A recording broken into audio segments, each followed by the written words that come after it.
When we published the reel that showcased our VFX work on director Martin Scorsese's The Wolf of Wall Street, we anticipated a fair number of viewings, considering the relative buzz around the movie.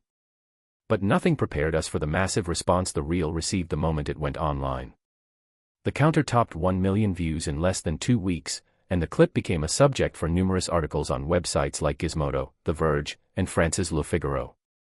We were truly taken by surprise.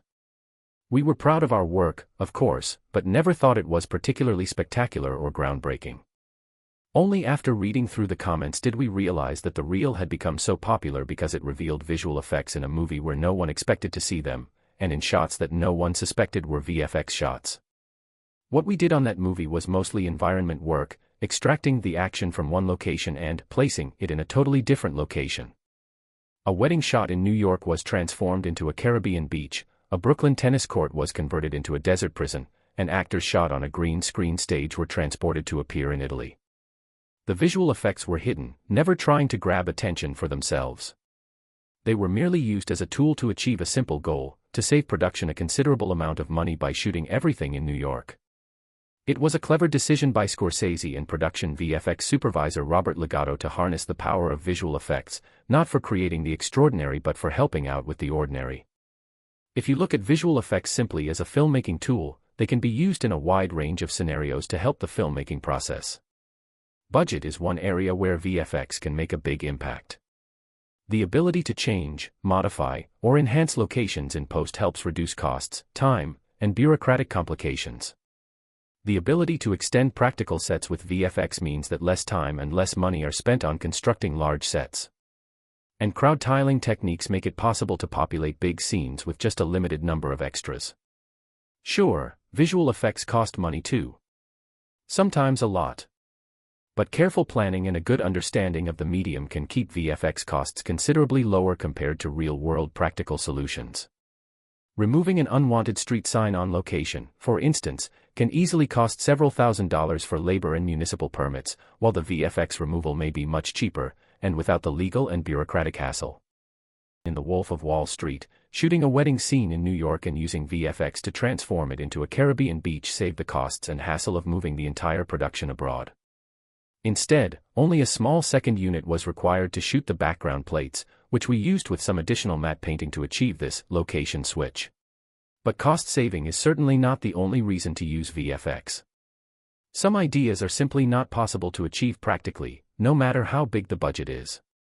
A massive tsunami destroying Manhattan, a dinosaur stampede, or an alien invasion, these are ubiquitous examples of how VFX are used in big-budget blockbusters to create the impossible and astound the audience with mega disasters and incredible stunts.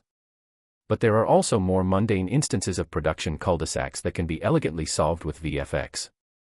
In one scene of the movie Delivery Man, Vince Vaughn's character goes to Madison Square Garden to watch his son play basketball as a New York Knicks player. To have an actor participate as a team member in a real NBA game is something that no amount of money can facilitate. So to make this possible, production shot an actual Knicks game at Madison Square Garden, and we later replaced the face and hair of one of the Knicks players, Steve Novak, with a CG animated face replica. Of the actor, we also changed his jersey number from 16 to 13. Not a spectacular wow-inducing effect, but a crucial step in keeping the storyline and making the impossible happen. 20 face replacement is used to solve an otherwise impossible scenario. Delivery Man. Copyright Touchstone Pictures, DreamWorks SKG, Reliance Entertainment. Visual effects by Brainstorm Digital. Cost saving, storytelling, practical problem solving, all these are reasons important enough to use visual effects in almost any project. But one cannot, and should not, ignore the essence of VFX as cinematic magic. Visual effects are, after all, a tool that can lift certain moments in the movie up high. Even in a low-budget film or TV program, a few instances of VFX enchantment might be all that's needed to create an impact and push the narrative forward. Sometimes, a single, well-thought-of touch of visual effects can be more effective than sequence after sequence of VFX shots, a cinematic icing on the cake that can make a strong impact without draining the budget. Common types of VFX shots. Trying to categorize VFX shots is of course a tricky proposition. There are as many types of visual effects as there are movies, directors, and visually creative minds. Yet there are certain types of bread and butter VFX shots that seem to recur in almost every project, big or small. Whether it's a sci-fi movie, action flick, a TV drama or a comedy, at least some, and sometimes all, of the VFX work is bound to fall within one of the categories that follow. Fix-it shots. Even if you have no intention to use visual effects in your film, there's a big chance you'll end up needing some VFX to fix things in post. Let's face it, things happen on set, no matter how carefully planned and professionally executed a movie is. A boom accidentally crossed into frame, a crew member was caught VFX filming one on camera, somebody from the art department made a spelling mistake on a sign and no one noticed it on time, the camera was shaking, a logo on a laptop must be removed for legal clearance. This category essentially includes all the VFX shots that were never planned, and are usually spotted and added to the list only during the editing stage. In the old days, when visual effects were too limited or too expensive, solutions usually involved switching to a different take, or cutting around mistakes or problematic shots. But today there's no reason to ditch that single take with the most amazing performance just because a crew member was caught in frame or because the camera is reflected in a mirror. The techniques of VFX allow for seamless removal, cleanup or modification of elements in the footage, and when done well, the removal is invisible, leaves no traces, and does not affect the rest of the shot. Common fix-it work includes removing unwanted elements, boom, gear, crew, unwanted background elements, reflections, modifying or fixing mistakes in set elements or props, a misspelled sign, for example, split screens, stitching together two halves from different takes for best performances, enhancing prosthetics, makeup or practical effects, and removing unsuccessful ones, beauty/aging enhancements. It is no secret that visual effects are used extensively to remove blemishes, clean up wrinkles and fix unflattering lighting on actors, stabilizing camera shake, fixing strobing lights, TV screens or monitors, retiming action, for example, an actor who reacts too late to a gunshot. There are of course many other fix-it scenarios. A random selection of fixes we did in the past includes dealing with an extra who was staring at the camera, changing his eyes, removing a hair from an actor's face, adding a flow of concrete coming out of a cement mixer, because it malfunctioned, and stabilizing a dead man's chest, because you could see the actor breathing. In this shot from extremely loud and incredibly close, the director wanted us to clean up the background by inserting a door behind the actor.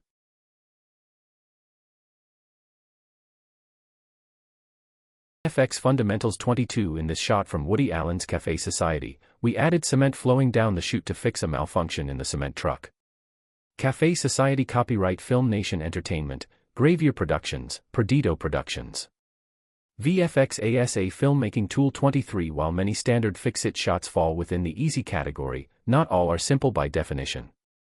Removal of elements is commonly referred to as paint out. Can you paint out the car in the background? But it's important to remember that nothing can be erased from the footage without replacing it with something else. There is no blank canvas and you obviously can't leave a black hole. The most common removal method is creating a seamless patch that covers the area of removal and is tightly tracked to it. That patch is made to look just like the original background, only without the element that needs to be removed. This process is often called clean plating. In other words, VFX are always about adding something to the footage, even when the purpose is to remove something else. Such work can be simple and straightforward, or complicated and time-consuming. As you read through the next chapters, you'll get a better idea of the various factors that may affect the difficulty level of any given shot. Here's a quick example. In Fading Gigolo, we had to fix a shot where the two actors were riding wooden horses on an old merry-go-round. The actors were having a long conversation. The shot was a very long one take. As the carousel was spinning, the camera was mounted on the carousel. Unfortunately, the boom was visible just above the actors throughout the entire shot. Boom removals are usually fairly simple cleanup VFX, but in this case the background was constantly spinning and changing, so in order to remove the boom and add back the missing background behind it, we had to recreate and track in long patches of background that seamlessly tie into the footage. The work on this shot took around 2 weeks to complete, an unusually long time for a boom removal shot. But perhaps the most complicated fix-it scenario I ever had to deal with was the prison shot in The Wolf of Wall Street. The first half of the shot was a big crane pull-back move, starting from Leonardo DiCaprio picking up a tennis ball and then revealing the tennis court and players. Originally, we were supposed to extend that move further back and up to reveal the prison surroundings around the tennis court. The original crane pullback footage was shot in a small park in Brooklyn. Wolf of Wall Street. Copyright Paramount Pictures, Red Granite Pictures, Appian Way, Sicilia Productions, Imjag Productions. Visual effects by Brainstorm Digital. VFX Fundamentals 24, which we created as a CG/matte painting set extension. But at some point during post, director Martin Scorsese wanted to shorten the first real half of the shot by speeding up the original camera move. Retiming the footage was not, of course, a viable solution, as it would also affect the action. To speed up the camera move without affecting the action, we had to roto out each actor. Roto is discussed in Chapter 4, and reproject on cards in 3D space, see Chapter 3, then do the same for the actual environment. His scene had to be cut out into separate pieces and then rebuilt. This example shows the cleaned-up tennis court. He Wolf of Wall Street. Copyright Paramount Pictures, Red Granite Pictures, Appian Way, Sicilia Productions, Imjag Productions. Visual effects by Brainstorm Digital. He nets in the background were added back. He Wolf of Wall Street. Copyright Paramount Pictures, Red Granite Pictures, Appian Way, Sicilia Productions, Imjag Productions. Visual effects by Brainstorm Digital. VFX ASA Filmmaking Tool. 25 additional tennis players were shot separately on green screen and projected on cards. He Wolf of Wall Street. Copyright Paramount Pictures, Red Granite Pictures, Appian Way. Sicilia Productions, Imjag Productions. Visual effects by Brainstorm Digital. CG prison was added to the footage to extend the environment. Final shot, with the textured CG prison, and with additional green screen elements of guards and inmates. He Wolf of Wall Street. Copyright Paramount Pictures, Red Granite Pictures, Appian Way, Sicilia Productions, Imjag Productions. Visual effects by Brainstorm Digital. Because some of the tennis players came into frame as the crane pulled back, they could not be used with the faster virtual camera, so production had to separately shoot new tennis players on green that we then projected on cards in the scene. This was a very difficult undertaking, all for the sake of speeding up a camera move, and although it does not represent your average fix-it shot, it does give an idea of the vast potential of VFX as a post-production fixing tool. Screen inserts. We are surrounded by screens in our everyday life, phones, tablets, computer monitors, TVs, and it is hard to find a contemporary movie or TV show that does not involve at least some of those. Many films rely heavily on visual information that appears on a screen to tell their story, from text messages to the ubiquitous copying file progress bar. Graphics and text that appear on various screens can be done practically on set by feeding the specific video signal to the TV/monitor/phone screen. This of course provides the most realistic results, for example, light and reflection interactions with the actors and environment, but there are quite a few disadvantages when going the practical way. It is hard to precisely time the video signal to the actor's action. It requires additional hardware and video technicians on set. All the text and graphic design need to be locked and prepared ahead of the shooting period. The screen material is baked into the footage. The only way to swap it later is by removing and replacing it in VFX. VFX ASA Filmmaking Tool 27. It is hard to control unwanted reflections on the screen. You need to account for issues like refresh rate and scanning frequency mismatches to avoid strobing and flickering. On one movie, we shot a scene that took place in a control room that had an entire wall of monitors. The original production plan was to do it all practically, and the monitors were connected to an elaborate video feed system. But the timing of the feed could not be properly synced to the action, and after several unsuccessful takes the director decided to go the VFX route. The feed was switched to uniform green, and we later added all the screen material in post. An initial decision to do it as VFX rather than practical would have no doubt saved the cost of setting up and operating an expensive video feed system.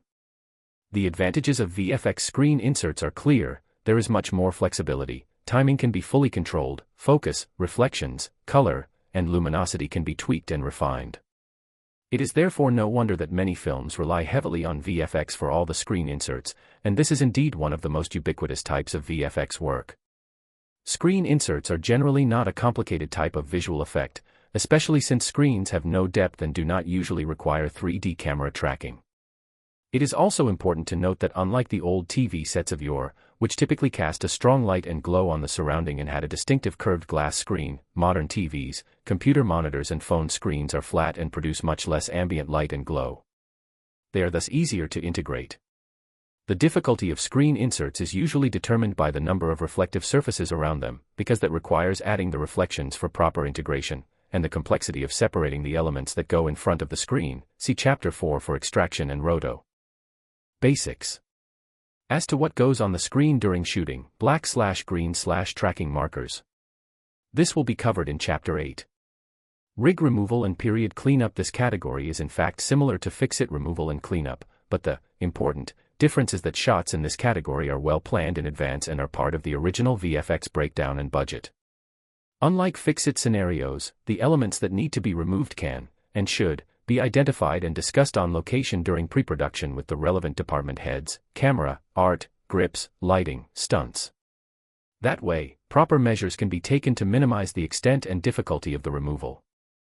For example, period movies and TV series usually require the removal or modification of non-period elements such as satellite dishes, AC units, modern signs, lights, and cars, to name just a few.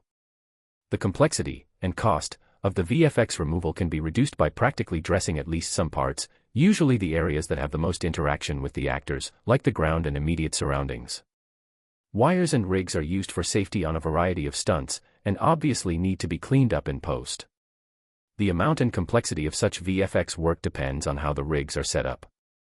As always, careful pre-production planning and tight cooperation between the VFX supervisor and other heads of departments can help reduce costs on VFX removal dramatically. This will be discussed in detail in Chapters 7 and 8. VFX Fundamentals 28. In this classic example of period cleanup from The Immigrant, production took care of the ground level by practically covering or removing non-period objects.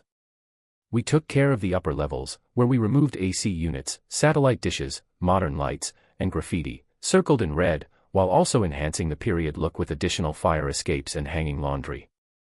The Immigrant. Copyright Worldview Entertainment, Keep Your Head, Kingsgate Films, The Weinstein Company. Visual effects by Brainstorm Digital. Set extensions. This category covers everything from adding a small distant element in the background to completely replacing the entire surroundings. Set extensions go an incredible way in helping the filmmakers achieve their dreams and visual aspirations without draining their budget. They are therefore used extensively, from low-budget TV programs to tentpole blockbusters. VFX ASA Filmmaking Tool 29. The same street scene as above is getting a set extension where we replaced everything behind the green screen with a matte painting to complete the 1920s Lower East Side look. The Immigrant. Copyright Worldview Entertainment, Keep Your Head, Kingsgate Films, The Weinstein Company. Visual effects by Brainstorm Digital. The shot from The Wolf of Wall Street is another example of a set extension, but here, essentially everything was replaced except the strip of pavement that the actors are walking on. The Wolf of Wall Street. Copyright Paramount Pictures, Red Granite Pictures, Appian Way, Cycleia Productions, Imjag Productions. Visual effects by Brainstorm Digital. VFX Fundamentals 30. Constructing practical sets is costly and time-consuming, so it makes sense to construct a limited set that covers the main action area, and thus provides real interaction between the actors and their surroundings, and let the VFX team extend it further and into the distance. Likewise, shooting on a real location limits the filmmakers to what's already there, and to the local laws and regulations, and while the art department can add features and dress existing elements practically, tearing down complete buildings or constructing additional ones is usually not an option. Set extensions are created using matte paintings techniques, see Chapter 5, or built in 3D, but, either way, they truly open vast opportunities for the filmmaker. Successful set extensions and CG environments are most effective when they are well integrated with the real footage. Even the most spectacular or out-of-this-world matte painting will feel like a cheap backdrop if it is not seamlessly tied to the foreground elements. VFX artists use the original footage as their guide, looking for cues about time of day, lighting, and atmosphere. Crowd tiling/crowd simulation scenes with hundreds of people are tough on the budget. The more extras you have on set, the more people you need to pay, feed, transport, dress, and manage. There are two main VFX techniques to populate a shot with additional people. The crowd tiling technique involves shooting the main plate first with all the available extras, and then shooting additional plates with the same extras, shuffling their position to avoid a duplicate look. The CG technique, on the other hand, uses a large number of virtual CG characters, which are often animated and controlled with the help of special crowd simulation software, see Chapter 5. This technique is by far more expensive and involving, but it offers much more freedom in terms of camera movement and a lot more flexibility in designing the action, and of course does not require additional shooting time or a second unit. As you read through the next chapters, you'll see the advantages and disadvantages of 2D and 3D, and these crowd tiling/extension techniques can serve as a good example. The first, non-CG, option is more commonly used on medium and low-budget films as it requires much less resources, but its success depends on careful planning and on-set practices, which will be discussed, alongside some examples, in Chapter 8. A rather empty beach springs to life with crowd tiling. In this shot from Boardwalk Empire, the camera panned from the beach to the boardwalk, where we also added people. Boardwalk Empire copyright home box office, HBO. Visual effects by Brainstorm Digital. VFX as a filmmaking tool. 31T is shot from World War Z, as well as many others in that movie, could not have been done without extensive use of CG crowd simulations. World War Z copyright Paramount Pictures, Plan B Entertainment, Skydance Productions. Action elements, gun shooting, explosions, bullet hits, debris, blood, gore, all can be done practically on set as special effects, and have been done this way since the early days of cinema. But filmmakers often choose to rely on visual effects for some or even all of the action elements. Practical effects may be hampered by safety regulations, cost, and practical limitations. Some SFX, destruction effects for example, can only be done once, confining the filmmakers to a single, take it or leave it, version. Others require a long time to reset, time that is not always available on tight shooting schedules.